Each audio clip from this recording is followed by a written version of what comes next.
भरने के लिए तो पशु पक्षी भी सारा दिन भ्रमते हैं। उसी तरह वह व्यक्ति है वह जो परमार्थी कार्य नहीं करता। परमार्थी कर्म सर्वश्रेष्ठ सेवा जीव कल्याण के लिए किया कर्म है। जीव कल्याण का कार्य न करके सर्वमानव मरुस्थल के हिरण की तरह दौड़ दौड़ कर मर जाते हैं, जिसे कुछ दूरी पर जल ही जल दिखाई देता है और वहां दौड़ कर जाने पर फल ही प्राप्त होता है। फिर कुछ दूरी फल खा जल दिखाई देता, अंत में उस हिरण की प्यास से ही मृत्यु हो जाती है। ठीक इसी प्रकार जो प्राणी इस काल लोक में जहां हम रह रहे हैं, वे उस हिरण के समान सुख की आशा करते हैं। जैसे निसंतान सोचता है संतान होने पर सुखी हो जाऊंगा। संतान वालों से पूछो तो उनकी अनेक समस्याएं सुनने को मिलेंगी। निर्धन व्यक्ति सोचता है कि धन हो जाए तो मैं सुखी हो जाऊं। जब धनवानों की कुशल जानने के लिए प्रश्न करोगे तो ढेर सारी परेशानियां सुनने को मिलेंगी। कोई राज्य प्राप्ति से सुख मानता है, यह उसकी महाभूल है। राजा, मंत्री, मुख्यमंत्री, प्रधानमंत्री, राष्ट्रपति को स्वप्न में भी सुख नहीं होता। जैसे 4-5 सदस्यों के परिवार का मुखिया अपने परिवार के प्रबंध में कितना परेशान रहता है। राजा तो एक क्षेत्र का मुखिया होता है, उसके प्रबंध में सुख स्वप्न में भी नहीं होता। राजा लोग शराब पीकर कुछ कम भुलाते हैं, माया इकट्ठा करने के लिए जनता से कर लेते हैं।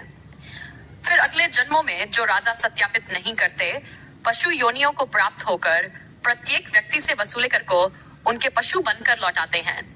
जो व्यक्ति मनमुखी होकर तथा झूठे गुरुओं से दीक्षित होकर भक्ति तथा धर्म करते हैं, वे सोचते हैं कि भविष्य में सुख होगा, लेकिन इसके विपरीत दुख ही प्राप्त होता है। कबीर साहिब कहते हैं कि मेरा यह जान ऐसा है कि यदि ज्ञानी पुरुष होगा तो इसे सुनकर हृदय में बसा लेगा, और यदि मूर्ख होगा तो उसकी समझ से बाहर है। कबीर हो तो हृदय लगाई, मूर्ख हो तो कम ना पाई। अधिक जानकारी के लिए कृपया प्रवेश करें इस पुस्तक ज्ञान गंगा में। इस पुस्तक को पढ़कर सुप्रीम कोर्ट के वरिष्ठ अधिवक्ता श्री सुरेश चंद्र ने कहा, इस पुस्तक का नाम तो ज्ञान सागर होना चाहिए।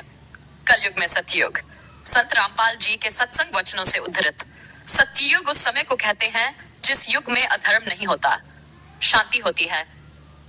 पिता से पहले पुत्र की मृत्यु नहीं होती, स्त्री विधवा नहीं होती, रोग रहित शरीर होता है, सर्व मानव भक्ति करते हैं, परमात्मा से डरने वाले होते हैं क्योंकि वे आध्यात्मिक ज्ञान के सर्व कर्मों से परिचित होते हैं। मन, कर्म, वचन से किसी को पीड़ा नहीं देते तथा दुराचारी नहीं होते। जति सती सत्री पुरुष होते हैं। वृक्षों की अधिकता होती है।